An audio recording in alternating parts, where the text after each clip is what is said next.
है। अभी नवरात्रि में बहुत सारे प्रयोग होंगे, जिन लोगों के ऊपर तांत्रिक क्रियाएं होती हैं उनके ऊपर तांत्रिक क्रियाएं होंगी, आपके ऊपर बड़े बड़े प्रयोग होंगे आपको तकलीफ पहुंचाने के लिए, जैसे मारण क्रिया, भूत प्रेत भेजना, ये सारी चीजें नवरात्रि में बहुत ताकत के साथ होगी। तो नवरात्रि में कोई भी साधक साधिका किसी के भी घर का प्रसाद नहीं खाएंगे। कोई भी रिश्तेदार आके बोले, कोई भी जान पहचान वाला आके बोले कि हमारे घर का प्रसाद है खा लो, बिल्कुल नहीं खाना। सिर्फ और सिर्फ सार्वजनिक जो स्थान होते हैं, जैसे पंडाल में आप जाते हो, सार्वजनिक स्थान का प्रसाद खा सकते हो।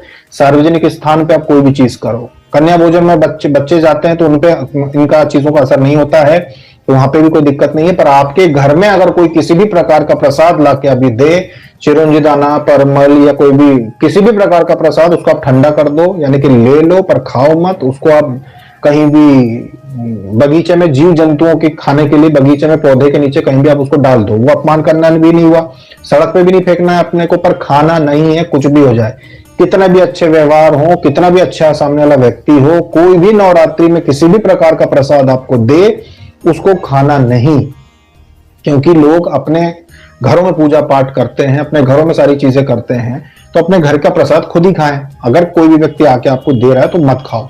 हाँ, पंडाल है, दुर्गा जी बिठाई गई, पंडाल है, वहां पे आप जाते हो, सार्वजनिक प्रसाद बट रहा है, वो आप खा सकते हो।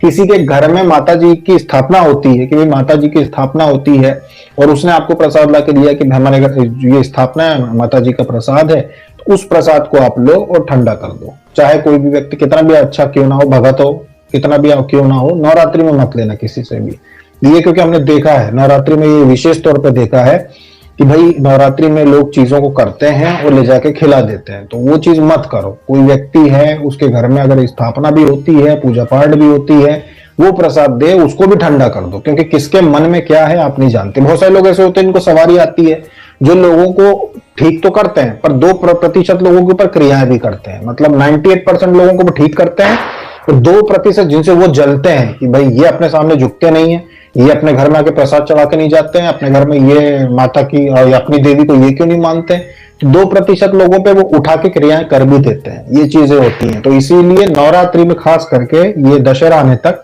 किसी के भी घर का प्रसाद मत खाओ। ये सुरक्षा की दृष्टि से बोल रहे हैं, क्योंकि ये होता है। इसीलिए अपने घर जिनको भी पूजा करनी है अपने घर में चढ़ाएं और खुद खाएं।